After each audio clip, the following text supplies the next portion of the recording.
بسم الله الرحمن الرحيم. وحوش تالتة ثانوي عاملين ايه؟ اتمنى انكم تكونوا بخير. النهارده المفروض ان احنا هنشتغل الاحصاء. الاحصاء المفروض ان هي ماده مش مضافه للمجموع، ولكن ماده نجاح ورسوب. تخيل نفسك داخل ملاحق عشان ماده زي الاحصاء. عيب، ما ينفعش. تمام. ده غير ان معظم الكليات العلميه بتحتاج الماده ديت قدام، وبيتبني عليها مادة اسمها مادة الإحصاء برضو.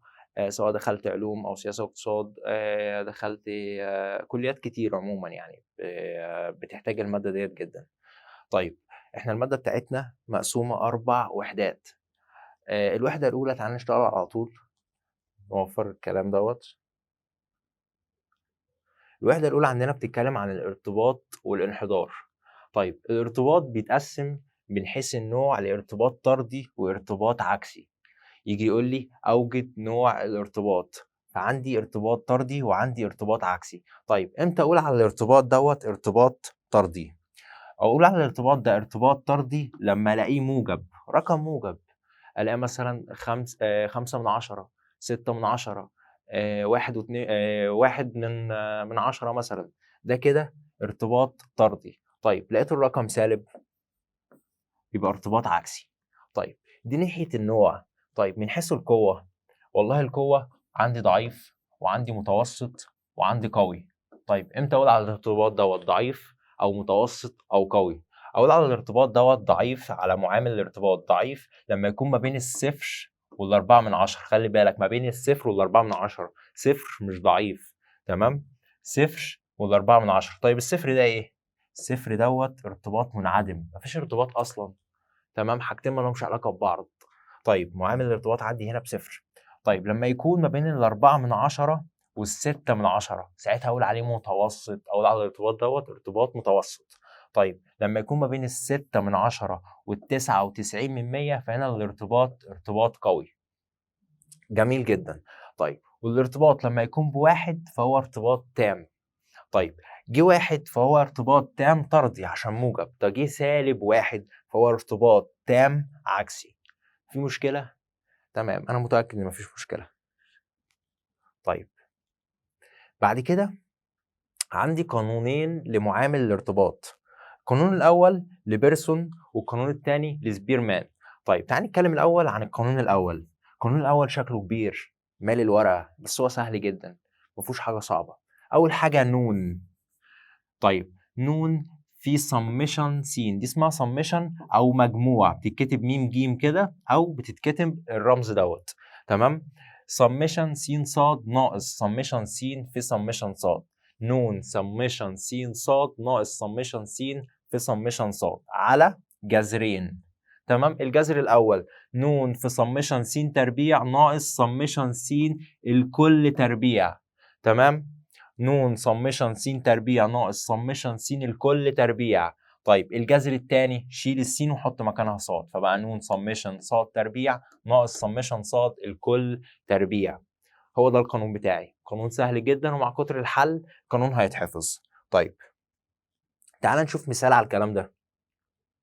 بيقول لي اوجد معامل ارتباط بيرسون. هو حدد لي معامل ارتباط بيرسون بين المتغيرين س وص، وحدد نوعه.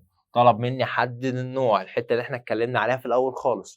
طيب، بيقول لي اذا كان مج س، مج دي يعني مجموع قيم س 28. هو اداني جاهزه مجموع قيم س 28 ومجموع قيم ص 167 ومجموع س ص ب 849 ومجموع السين تربيع ب 141 ومجموع الصاد تربيع بالرقم ده، والنون عندي مديهاني ب7 اللي هي عدد القيم 7.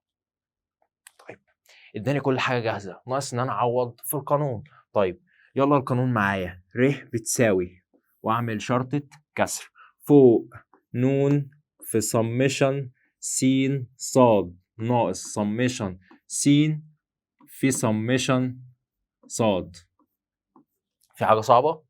طيب، المقام اعمل جذرين.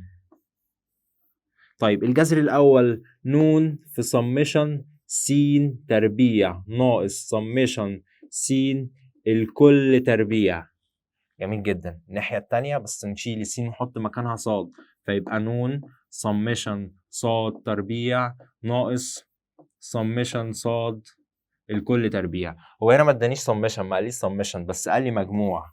تمام، هي. طيب يلا نعوض. اول حاجه النون اداني بكام؟ ب7. شيل النون وحط مكانها 7. سمشن س صاد فين اهي. مجموع السين صاد ب 849، يبقى 7 في 849 ناقص سمشن س في سمشن صاد، يعني 28 في 167، يبقى 28 في 167 على الجذر الأول نون في سمشن س تربيع. فين النون؟ النون ب7، يبقى 7 في سمشن السين تربيع 141 ناقص سمشن صاد الكل تربيع مجموع س الكل تربيع. فين مجموع س؟ 28، يبقى اشيل مجموع س واحط مكانها كام؟ 28 واحط التربيع فوق، يبقى 28 أس 2. في مشكلة؟ طيب تعال نشوف الجذر التاني. نفس الفكرة، هعوض برضو.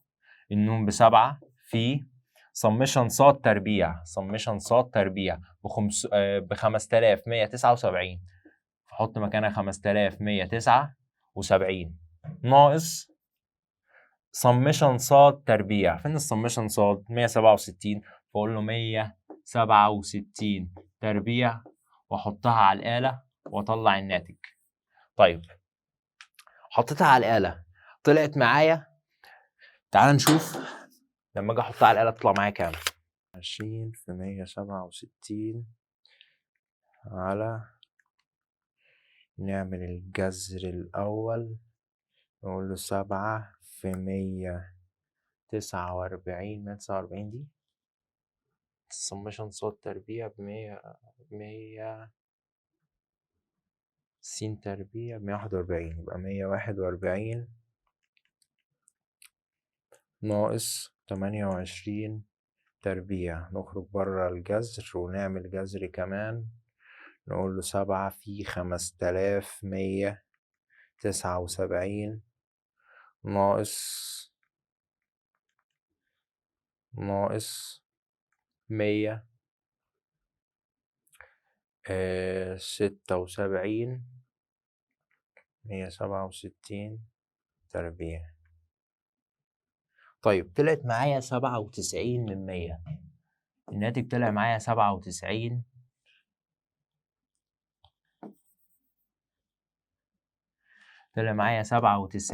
من 100. طيب 97 من 100 هو في أنهي حاجة من هنا؟ في أنهي جزء؟ 97 من 100 هو بين ال6 وال99 من 100، فهو قوي. طيب كان موجب ولا سالب؟ كان موجب يعني طردي، فأقول له إن الإجابة هتبقى إيه؟ طردي قوي. تمام، كده جبنا معامل الارتباط وعرفنا النوع. سايب لك المسألة دي عشان لو عايز تحلها أنت مع نفسك وتجرب مع نفسك. طيب يجي لي شكل تاني للمسألة دي أو للنوع دوت، يطلب مني برضو معامل ارتباط بيرسون، أو يقول لي معامل الارتباط الخطي بين س وص من الجدول التالي. الشكل التاني إن هو يديني جدول س وص، في قيم للسين وفي قيم للصاد. جميل. طب أنا كنت محتاج إيه؟ كنت محتاج مجموع السين، محتاج مجموع الصاد، ومجموع السين تربيع، ومجموع الصاد تربيع، ومجموع السين في صاد. خلاص أعمل جدول أحط فيه السين والصاد. سين تربيع صاد تربيع سين في صاد، سين صاد سين تربيع صاد تربيع سين في صاد. طيب هنزل بالسين، القيم بتاعت السين، والقيم بتاعت الصاد احطها. عايز اجيب السين تربيع، اربع السينات كلها، بعد كده اربع الصادات كلها. تمام. عايز السين في صاد، اضرب السين في صاد، السين في صاد. حلو قوي. بعد كده اجيب مجموع القيم كلها. طيب جبنا مجموع القيم، جبنا مجموع السين ومجموع الصاد ومجموع السين تربيع ومجموع الصاد تربيع ومجموع السين في صاد، اروح اعوض في القانون بتاعي. طيب نون، فين النون هنا؟ طب ما النون اللي هي عدد القيم. طب ما 1 2 3 4 5 6 7 8 9، فيبقى النون هنا عندي بكام؟ ب9. في مشكلة؟ أنا متأكد برضو إن مفيش مشكلة. طيب عندي بعد كده معامل ارتباط سبيرمان. طيب او بنسميه الرتب، قانون الرتب. ليه بنسميه قانون الرتب؟ لان في ف هنا، وف ديت هي فرق الرتب، ف ديت فرق الرتب. طيب القانون بتاعها واحد ناقص واعمل جذر واعمل كسر، واحد ناقص واعمل كسر. طيب فوق 6 في سمشن ف تربيع، 6 في مجموع ف تربيع، 6 في مجموع ف تربيع على نون في نون تربيع ناقص واحد، على نون في نون تربيع ناقص واحد. بس هو ده القانون بتاعي. طيب تعال نشوف مثال برضو. مديني الجدول بيقول لي احسب معامل ارتباط سبيرمان بين س وص، ومديني كام الس ومديني كام الص. طيب برضو محتاج اعمل جدول، هو عمل لي جدول فانا محتاج اعمل جدول. طيب الجدول دوت انا عايز اوصل للف تربيع. طيب الف ديت اللي هي فرق الرتب ديت ف، تمام، ودي ف تربيع اللي هي فرق الرتب تربيع. طيب ايه بقى فرق الرتب ديت؟ مبدئيا انا بجيب رتب س ورتب ص. برضو ايه رتب س وايه رتب ص ديت؟ لما اجي ابص هنا، تمام، عايز ارتب من الصغير للكبير. فين اصغر قيمه هنا؟ الخمسه، واحد، بعد كده السبعه، اتنين، بعد كده التمانيه، تلاته، بعد كده التسعه، اربعه، بعد كده التسعه، اربعه، قصدي خمسه، تمام، بعد كده العشره، سته. في مشكله، التسعه ديت اشمعنى دي تاخد خمسه واشمعنى دي تاخد اربعه؟ طب ليه دي مش اربعه ودي الخمسه؟ طيب احنا عشان نخلص من المشكله ديت، مش ديت اربعه وخمسه؟ طيب اجمعهم واقسم على الاتنين بس. 4 زائد 5 على الاتنين، 4 و5 9 على الاتنين، يبقى 4 ونص. يبقى كل واحد فيهم ياخد 4 ونص. في مشكلة؟ طيب تعالى نعيدها تاني بس في الصاد. تعالى برضو نرتب من الصغير للكبير. فين أصغر قيمة؟ الأربعة، واحد، اللي بعديها الستة، اتنين، اللي بعديها السبعة، تلاتة، في سبعة كمان، أربعة، بعد كده التمانية، خمسة، بعد كده العشرة، ستة. قابلتني نفس المشكلة، عندي 2 7، عايز اخلص او عايز ادي الاتنين حقهم. ما اشمعنى ده 3 واشمعنى ده 4؟ طيب هنعملها ازاي؟ 3 و4، 3 و4 7، 7 على الاتنين 3 ونص، فكل واحد ياخد ايه؟ 3 ونص. جميل جدا، فبقى دي 3 ونص ودي 3 ونص. يلا ننقل الكلام دوت زي ما هو بالترتيب في الجدول. 1، 3، 2، 4 ونص،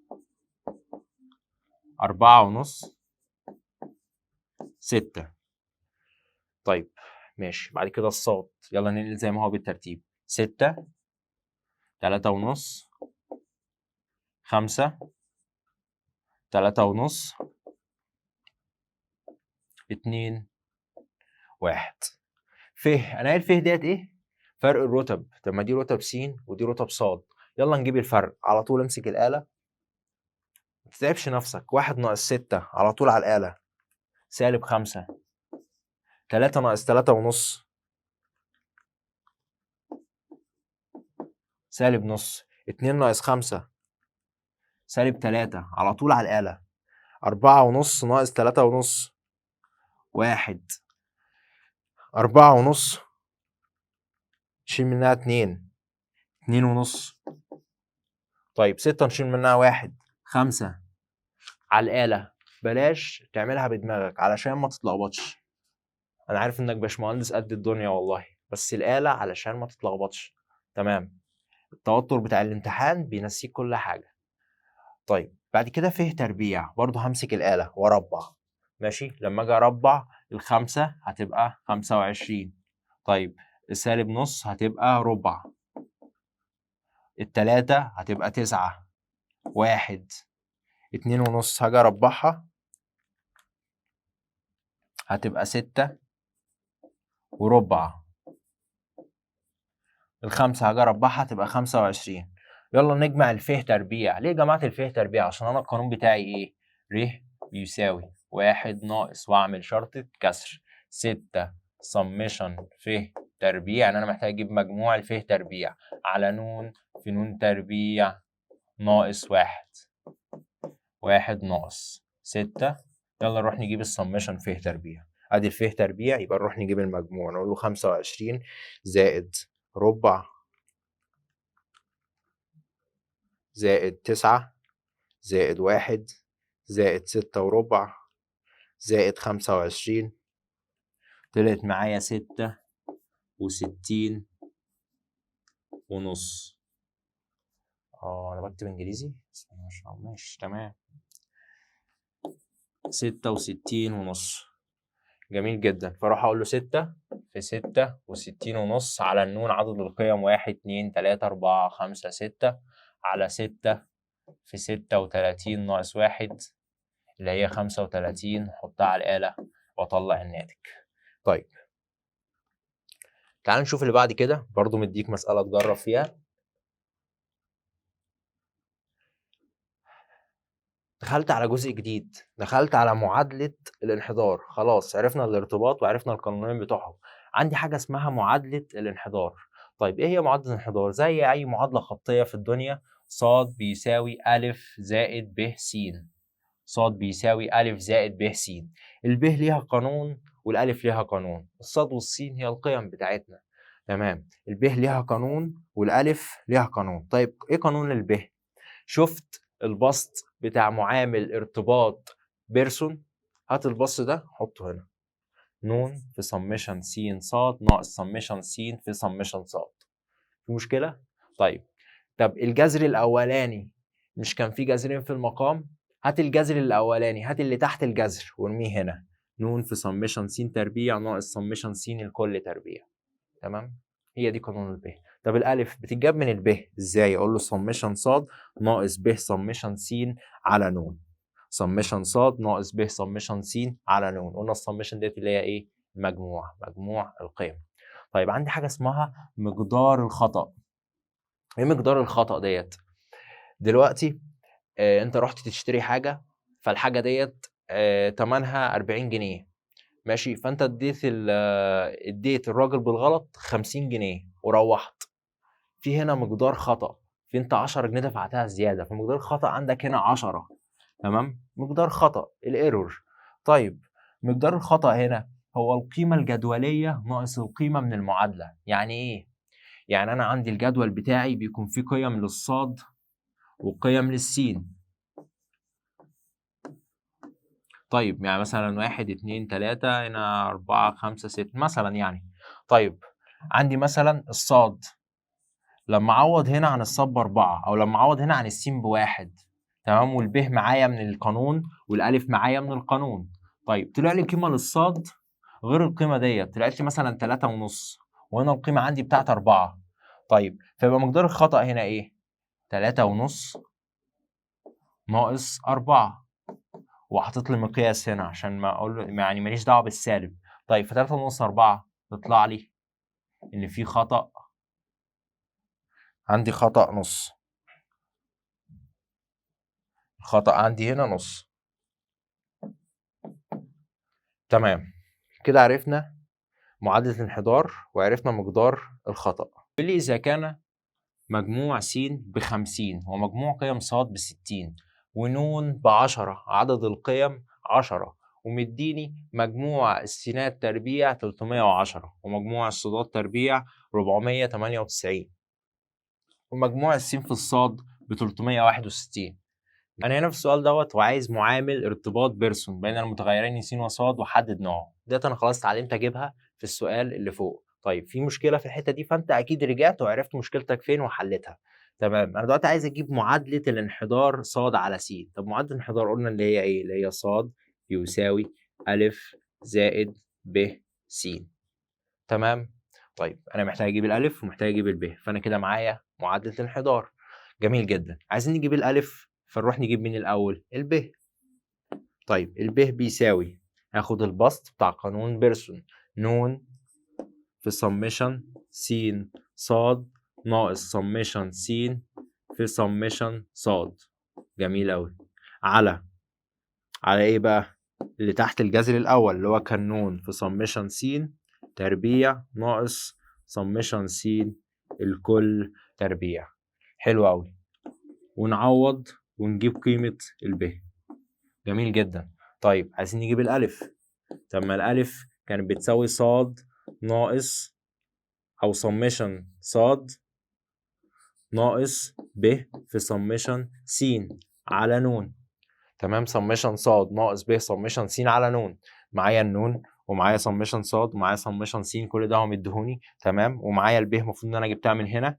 طيب والب عايز اجيبها، فمعايا النون ومعايا سمشن س صاد ومعايا كل دوت. تمام، بعد ما اجيب القيمه ديت واجيب قيمه الالف، اروح معوض هنا بالالف احط قيمته والب هحط قيمتها، فانا كده معايا معادله الانحدار. وسايب لك سؤال برضو تجرب فيه. جميل، يلا نكمل. احنا كده خلصنا الوحده الاولى. الوحده الثانيه بتتكلم عن الاحتمال. الاحتمال ده حاليا بناخده تقريبا من 6 ابتدائي. طيب الاحتمال مبدئيا في قوانين احنا خدناها السنه اللي فاتت لازم نبقى عارفينها. طيب اللي هي ايه؟ كان عندي اي احتمال كان يقع ما بين الصفر والواحد. ليه يقع ما بين الصفر والواحد؟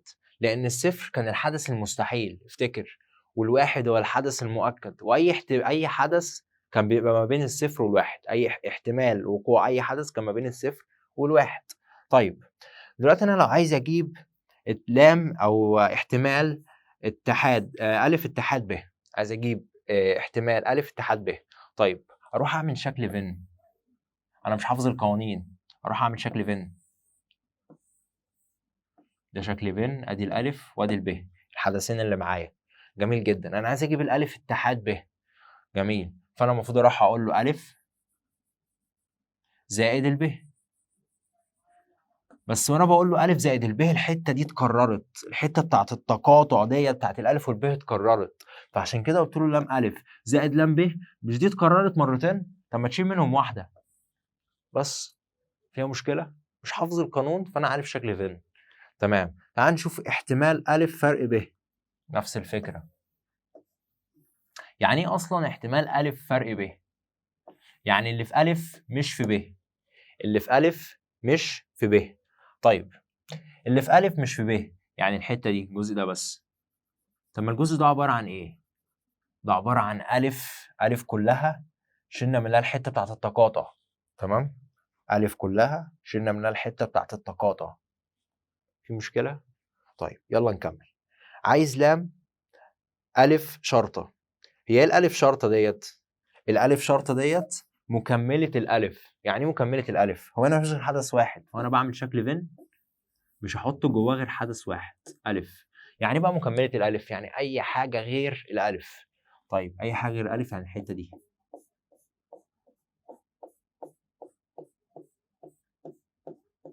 طب ما مجموع احتمالات اي تجربه عشوائيه بيساوي واحد. مجموع احتمالات اي تجربه عشوائيه بيساوي واحد. جميل، يعني دي كلها بواحد. طب ما تقول له واحد وشيل منها الالف، واحد وشيل منها الالف. بس في مشكله؟ طيب تعالى نكمل. كنت واخد قوانين لدي مورجان. تمام، واخد قوانين لدي مورجان. كانت ايه قوانين دي مورجان ديت؟ كان بيقول لي ان احتمال الف المكمله تقاطع ب المكمله بيساوي احتمال الف اتحاد ب المكمله. كنا بنقول ايه؟ اقلب التقاطع اتحاد وحط العلامه بره. تمام، طيب جت منين برضو؟ تعال نفهم جت منين. لو عملت شكل فين، انا عندي حدثين يعني عندي الالف وعندي الب. طيب يعني ايه الف المكمله؟ يعني كل ده الالف مش معايا، الب معايا. نعم الب معايا بس مش كلها. الحته بتاعت التقاطع اكيد مش معايا، الحته بتاعت التقاطع ديت مش معايا. طيب اتحاد ب المكمله يعني اخد معايا برضو ب المكمله. طيب فين ب المكمله؟ اللي هي دي كلها.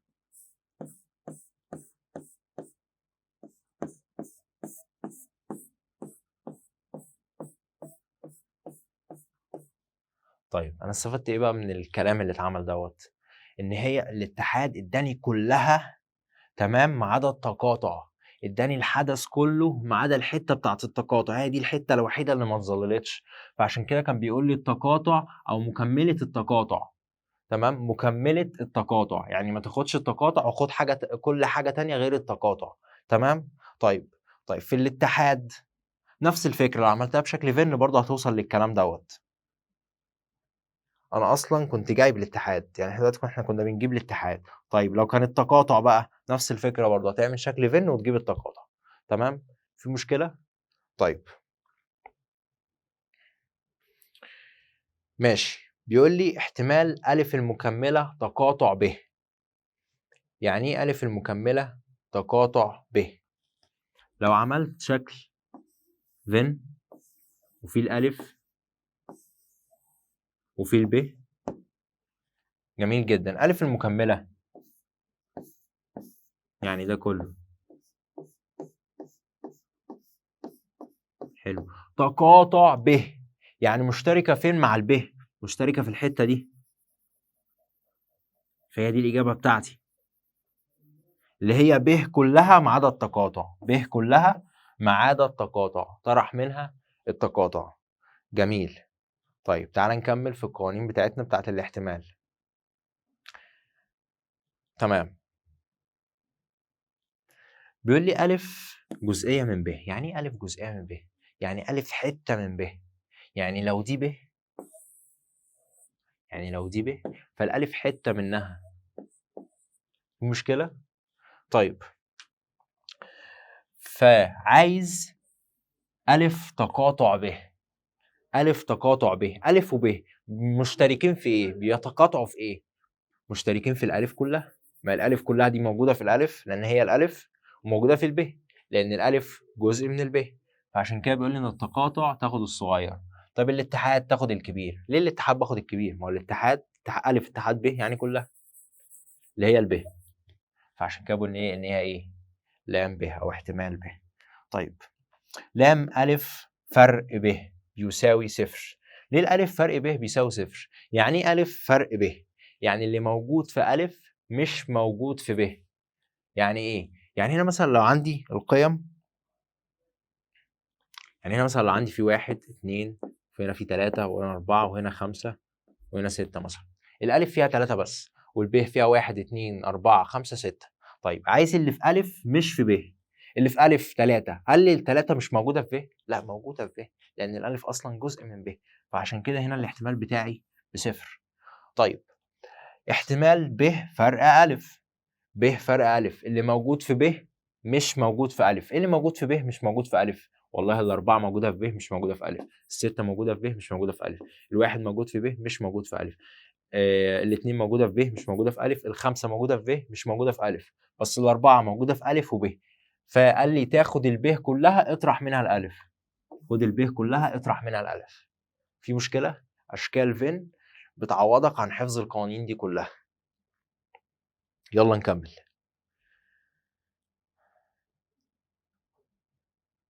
عندي بعد كده الاحتمال الشرطي. ايه بقى الاحتمال الشرطي دوت؟ من اسمها في شرط في الموضوع، في حدث لازم يحصل بسبب حدث تاني او بشرط حدوث حدث تاني. طب يعني ايه؟ فيعني تعالى مثلا نشوف القوانين بتاعتنا. انا قلت لك يعني ايه، تعالى نشوف القوانين بتاعتنا. طيب عندي لام أ بشرط ب.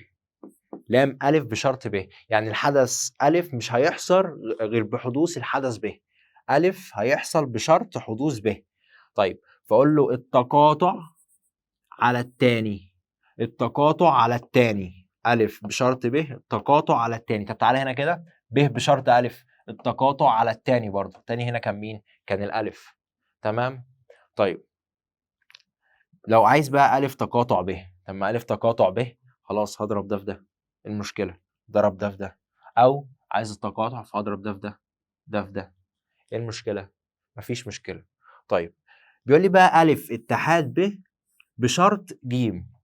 أ اتحاد ب بشرط ج، يبقى تاخد مرة الألف مع الجيم ومرة الب مع الجيم. تاخد مرة الألف بشرط ج ومرة الب بشرط ج، هتوزع. تمام؟ طيب لام حدوث أ المكملة بشرط ب هو 1 ناقص لام أ بشرط ب. تعال نشوف كده دوت في قانون في شكل فين. لو عندي هنا الألف وعندي هنا الب. تمام. القانون أصلا بتاعي كان إيه؟ هو عايز أ المكملة بشرط ب. طب ما تيجي نحطها في القانون دوت كده. يعني هنقول له هنا لام ألف تقاطع ب على لام ب. ثانية، في مشكلة. إيه المشكلة يا مستر؟ ألف المكملة، بقى ألف المكملة. طيب تعالى بقى نشوف اللي فوق دوت كده. احتمال ألف المكملة تقاطع ب. ألف المكملة، تعالى نجيب لون تاني. طيب ألف المكملة كل حاجة ما عدا الألف، اوعى تيجي جنب الألف. طيب دي ألف المكملة تقاطع ب، بتقاطع مع ب فين؟ في الحتة دي. طب مش الحتة ديت اللي هي ب ناقص التقاطع؟ مش الحتة ديت اللي هي لام ب ناقص لام ألف تقاطع ب؟ خدنا الب شلنا منها الحتة بتاعت تقاطع ألف وب. جميل جدا، ده كان البسط. تمام، تعال نشوف المقام. لام ب، فين لام ب؟ أهي لام ب، هنحط لام ب عادي. حلو أوي. طب ما تقول له لام ب ناقص، أو لام ب على لام ب ناقص لام ألف تقاطع ب على لام ب. طب لام ب على لام ب بواحد. طيب وأصلا خلاص فكك بقى من الحتة دي. لام ألف تقاطع ب على لام ب، لام ألف تقاطع ب على لام ب اللي هي إيه؟ لام ألف بشرط ب. طيب ابعد نفسك عن الكلام ده كله واحفظها. لام ألف شرطة اتحاد أو لام ألف المكملة بشرط ب هي واحد ناقص لام ألف بشرط ب. تمام؟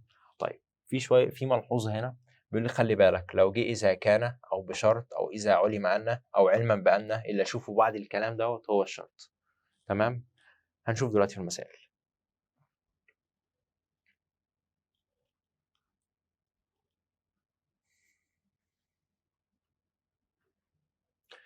بيقول لي إذا كان ألف وب حدثين من فضاء عينة. جايب لي حدثين ألف وب لتجربة عشوائية ف، بحيث لام ألف بأربعة من عشرة. فهو مديني لام ألف مديهاني بأربعة من عشرة. جميل. ومديني لام ب بسبعة من عشرة. طيب ومديني لام ألف بشرط ب مديهاني بتلاتة من عشرة. جميل. عايز نحسب أول حاجة التقاطع. جميل. طب التقاطع كنا بنحسبها ازاي؟ لام ألف تقاطع ب كنا بنحسبها ازاي؟ من القانون الأولاني بتاع الاحتمال الشرطي اللي هو كان بيقول لي ألف لام بشرط ب هو لام ألف تقاطع ب على لام ب. طيب فاروح أضرب بقى اللي بشرط لام ألف بشرط ب في لام ب من القوانين بتاعتي. لام ألف بشرط ب في لام ب. طب لام ألف بشرط ب يعني معايا بتلاتة من عشرة. طيب واللام ب سبعة من عشرة. يبقى تلاتة من عشرة في سبعة من عشرة تطلع معايا تلاتة على عشرة في سبعة، تلاتة بقى واحد وعشرين، واحد وعشرين من مية. تمام؟ طيب طلعت معايا واحد وعشرين من مية. جميل. فأنا حليت السؤال الأول أو ألف، حليت نقطة ألف. طيب تعال نشوف نقطة ب. بيقول لي احتمال ألف اتحاد ب. طيب ألف اتحاد ب كنا بنجيبها إزاي؟ نقول له لام ألف اتحاد ب، مش كنا بنقول له اللي هو لام ألف زائد لام ب ونشيل منه التقاطع ألف تقاطع ب. طب ما أنا معايا لام ألف، لام ألف فين؟ لام ألف إيه بأربعة من عشرة معايا. حلو، أربعة من عشرة زائد لام ب سبعة من عشرة ناقص لام ألف تقاطع ب. لام ألف تقاطع ب لسه جايبها بواحد وعشرين من مية وجبت الناتج. في مشكلة؟ طيب حلينا النقطة التانية. تعال نشوف لام ب بشرط ألف. لام ب بشرط ألف. لما دي لام اخد الاول التقاطع ألف تقاطع ب على التاني لام ألف. طب التقاطع انا عارفه؟ نعم، واحد وعشرين من مية. خلاص يبقى واحد وعشرين من مية على لام ألف أربعة من عشرة وخلصت وجبت الناتج. في مشكلة؟ طيب لام ألف بشرط ب المكملة. لام ألف بشرط ب المكملة. طيب دي اللي هي إيه؟ هي لام ألف تقاطع ب المكملة على لام ب المكملة. طيب ما لام ب المكملة ديت بواحد، لام ب المكملة لو عايز أجيبها فهي بواحد ناقص لام ب. طب لام ب معايا؟ نعم 7/10. يبقى 1 ناقص 7/10 3/10. خلاص جبت المقام، ناقص بس اجيب البسط اللي هو لام ألف تقاطع ب المكملة. طيب ده كنت بجيبه ازاي؟ تعال نشوف شكل فين. ادي الألف وادي الب. ألف تقاطع ب المكملة. طيب ألف، دي الألف. الألف بتتقاطع فين مع ب المكملة؟ إيه فين ب المكملة اللي هي دي؟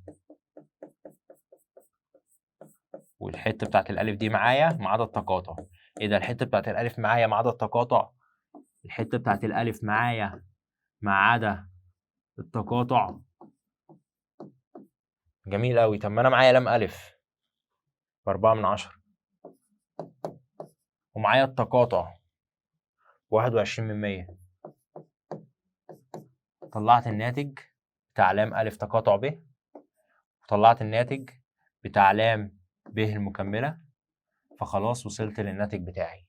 في مشكلة؟ يمكن هي دي النقطة اللي فيها فكرة. طيب ده كان مثال. تعال نشوف المثال اللي بعديه. بيقول لي ألقي حجر نرد مرة واحدة، احسب احتمال أن يكون العدد الظاهر عددا أوليا بشرط أن يكون العدد الظاهر عددا فرديا. ظهرت كلمة بشرط، يبقى اللي بعديه ده إيه؟ اللي هو اللي هيجي بعد علامة الشرط.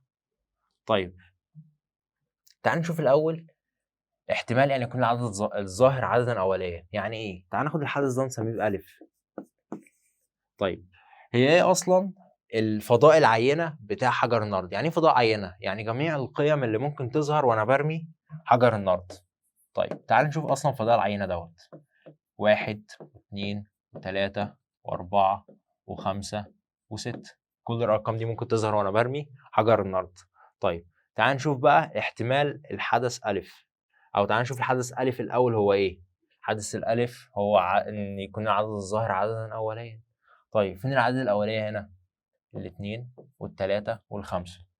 جميل، يبقى الاتنين والتلاتة والخمسة. طيب بشرط أن يكون العدد الظاهر عددا فرديا، تعال نسميه ب. الحدث التاني نسميه ب، عدد فردي. فين الأعداد الفردية هنا؟ عندك الواحد وعندك التلاتة وعندك الخمسة. جميل جدا. طيب يبقى هو كده عايز ألف، عايز احتمال ألف بشرط ب، اللي هي إيه؟ اللي هي احتمال ألف تقاطع ب على احتمال ب. طيب التقاطع احتمال ألف تقاطع ب، فأنا محتاج أشوف الألف والب بيتقاطعوا فين. يبقى كده الألف عايز أجيب احتمال ألف تقاطع ب. طيب الألف والب أصلا بيتقاطعوا فين؟ ألف تقاطع ب بيتقاطعوا فين؟ والله التلاتة موجودة هنا وموجودة هنا، والخمسة موجودة هنا وموجودة هنا، فهم بيتقاطعوا في التلاتة والخمسة. جميل جدا. فأنا عايز أجيب احتمال ألف تقاطع ب، فياخد الألف، العدد بتاع الألف تقاطع ب اللي هو 2 على العدد بتاع فضاء العينة اللي هو 6، فتطلع لي إيه؟ تلت. جميل، فأنا كده جبت البسط خلاص بتلت. طيب واحتمال ب، والله 3 عدد ب احتمال ب، هاخد العدد بتاع عناصر ب 3 على عناصر فضاء العينة 6، فتطلع معايا نص. جميل، فيبقى تلت على نص واطلع الناتج. في مشكلة؟ تمام، أنا عارف إن مفيش مشكلة، ويلا نكمل. واللي عنده مشكلة بيرجع بالفيديو. تعالى بقى نتكلم عن الأحداث المتنافية والأحداث المستقلة. الأحداث المتنافية بيقول لي إن التقاطع فيها بصفر. ماشي، الأحداث المتنافية التقاطع فيها بصفر. طيب الأحداث المستقلة التقاطع فيها بضرب احتمال الحدثين، يعني لام ألف تقاطع ب في الأحداث المستقلة هو لام ألف في لام ب. يعني إيه حدث مستقل؟ حدث مستقلة يعني حدث مالهاش علاقة ببعض.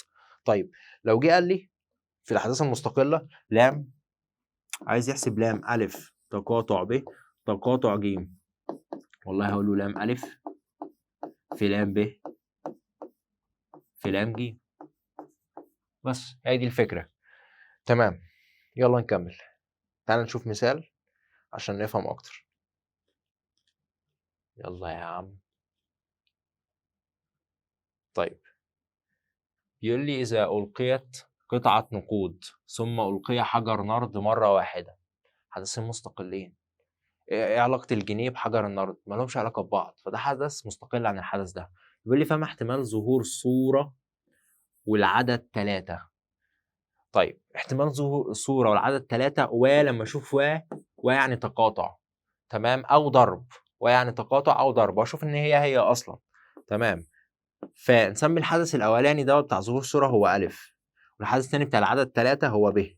فأنا محتاج أحسب أ تقاطع ب اللي هو لام أ في لام ب.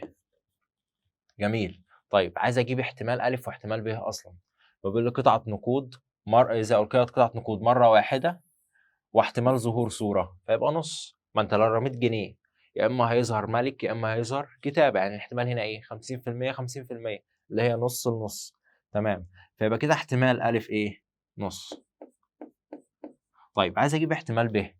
طيب احتمال ظهور العدد 3، ما العدد 3 ده ممكن يظهر من وسط 6 أرقام، 1 2 3 4 5 6، تمام. فهو هيبقى واحد من 6 أرقام ممكن تظهر، تمام. طيب فيبقى الحدث عندي أو احتمال الحدث أ تقاطع ب هو 1 على 2 في 6 12. في مشكلة؟ طيب تعال نشوف المثال اللي بعديه. بيقول لي إذا كان أ وب حدثين من فضاء عينة لتجربة عشوائية، وكان لام ب ب3/10 ولام أ اتحاد ب بنص، أوجد قيمة لام إذا كان أ وب حدثان متنافيان. طيب أنا عارف في الأحداث المتنافية إن لام أ تقاطع ب بيساوي إيه؟ بيساوي 0.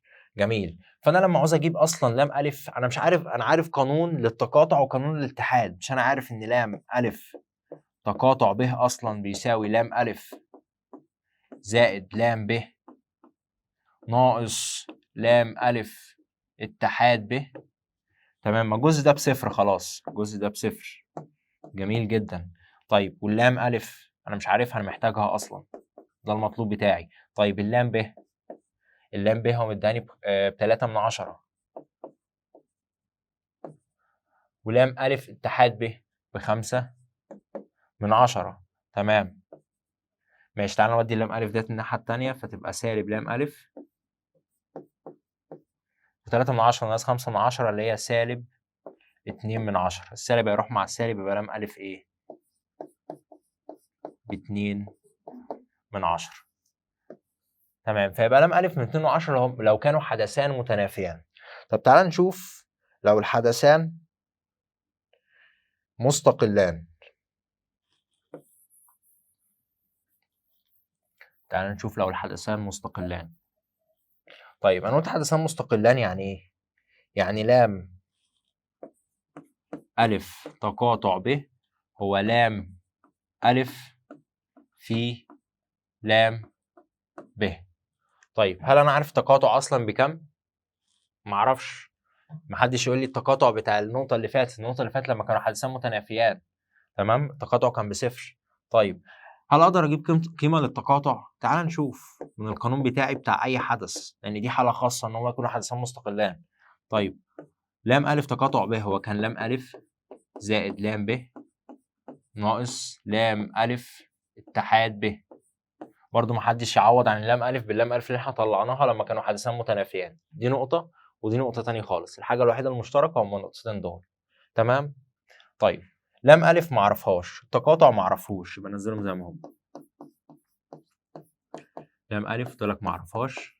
طيب لام ب هعرفها، لام ب ب3/10 بعرفها. طيب ولام أ اتحاد ب ب5/10 يبقى ناقص 5/10، تمام. فأنا لو شلت دول أحط مكانهم سالب 2/10. أنا عندي هنا التقاطع بلام أ 3/10 وعندي هنا التقاطع بلام أ ناقص 2/10. طب ما نساوي الاتنين دول ببعض، يبقى عندي 3/10 لام أ يساوي لام أ ناقص 2/10. جميل جدا. طيب وبعدين دايما احنا عايزين نودي اللام أ الناحية التانية بعكس الإشارة. طب نودي دي ولا دي؟ دايما خلي الصغير يروح للكبير، عشان لما الكبير يروح للصغير هتبقى إشارته سالب، لما نخلي الصغير يروح للكبير فإشارته تبقى موجب. ما علينا، أنت مش فاهم حاجة أصلا.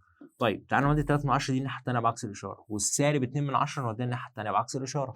طيب لما دي تروح لديت فتبقى دي لام أ ناقص 3/10 لام ألف، ودي لما تروح كانت سالب تروح تبقى موجب فتبقى 2/10. طيب لام ألف ناقص 3/10 لام ألف يعني 1 ناقص 3/10 تبقى 7/10 لام ألف بيساوي 2/10. عايز لام ألف لوحدها اقسم على اللي جنبها. ليه قسمت على اللي جنبها؟ عشان يروحوا مع بعض فتبقى 2/10 على 7/10 يعني لام ألف ب2/7. تمام كده احنا خلصنا المثال دوت. يلا عشان نخش في جزء جديد.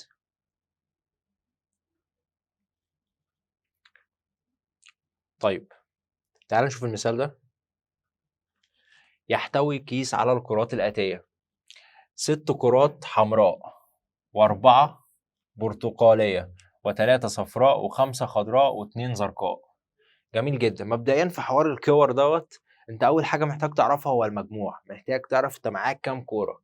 طيب 6 و4 10 3 و2 5 و5 10 يبقى كده المجموع معايا، يبقى مجموع الكرات 20. في مشكلة؟ طيب أول حاجة عرفتها كان إيه؟ مجموع الكرات. طيب اختيرت عشوائيا كرة واحدة بدون الإحلال ثم اختيرت كرة ثانية، أوجد احتمال أن تكون الكرات المسحوبة. لازم عقلك يبقى شغال في المسألة اللي زي دي. أنت معاك الكيس فيه 20 كورة، تمام؟ اخترت كورة اتبقى كام جوه؟ 19، فالمجموع بتاعك بقى 19 لما تختار الكرة التانية. يعني إيه؟ هتفهم دلوقتي. أول حاجة هو عايزها لما تكون حمراء وزرقاء، احتمال ان الكره المسحوبه تكون حمراء وزرقاء. طيب احتمال انها تكون حمراء قد ايه؟ احتمال انها تكون حمراء والله انا عندي في كام كره حمراء؟ 6 والمجموع 20. فلما تيجي نتكلم في نقطه الف فنقول 6 على 20 واقلبها فيه. في مشكله؟ واقلبها فيه او اقلبها زائد. طيب في زرقاء، زرقاء في كام كره زرقاء؟ 2. 2 على 20 ولا 2 على 19؟ ما انت خلاص سحبت كوره فالكيس بقى فيه كام كوره؟ 19 فتبقى 2. تمام. وبعد كده نضرب بسط ببسط مقام في مقام. طيب يلا نروح نشوف ب. حمراء وصفراء. طيب حمراء في كام كوره حمراء؟ 6. دي مسألة جديدة، دي نقطة جديدة، تمام؟ فهم 20 زي ما هم. طيب حمراء وصفراء أولا 6 على 20. في صفراء في كام كرة صفراء؟ 3. طب 3 على كام؟ عاش 19. طيب تعال نتكلم في جيم وكده تضرب بسط في بسط مقام في مقام او على الآلة على طول. طيب جيم حمراء وحمراء. الحتة دي حلوة جدا، تمام؟ وبتلخبط ليه؟ بيقول لي حمراء وحمراء. تعال نمشي فيها. طيب حمراء في كام كرة حمراء؟ 6. فقلت 6 على 20. الكرة دي اتسحبت خلاص. طب لما الكرة دي اتسحبت بقى في كام كرة حمراء في الكيس؟ اتفضل 5 بس. طيب والمجموع كام؟ 19. طيب فأنا لما سحبت واحدة وعايز أسحب التانية فأنا هسحب من 5 على 19. نقصت من البسط ونقصت من المقام. نقصت من البسط لأن الكرات الحمراء قلت كرة. طيب ونقصت من المقام لأن مجموع الكرات قل كام كورة؟ قل كرة واحدة. جميل. طيب د. برتقالية وزرقاء. برتقالية 4 يبقى 4 على 20 في زرقاء 2 على 19 وبس كده. تمام احنا كده خلصنا الفيديو الأول. الفيديو الأول كان الوحدة الأولى والوحدة التانية، كده اتبقى لينا وحدتين. تمام كده متبقي لينا وحدتين. طيب الوحدة التانية أو الفيديو التاني اللي هيبقى فيه الوحدة التالتة والرابعة إن شاء الله هينزل بعد الفيديو دوت ب3 أو 4 أيام، وممكن ينزل أصلا في ساعتها مع الفيديو دوت. بس أتمنى إنك تكون الجزء دوت تمام معاك، ولو في أي مشكلة أنت عارف توصل لي إزاي. عندك الواتساب، عندك الفيسبوك، عندك الكومنتس تحت ممكن أرد عليك لو حاجة بسيطة. المسائل اللي أنا كنت حاططها ديت ممكن تحلها وتبعتها لي. في أي مشكلة يعني إحنا خدامينكم. تمام. بس والسلام عليكم ورحمة الله وبركاته.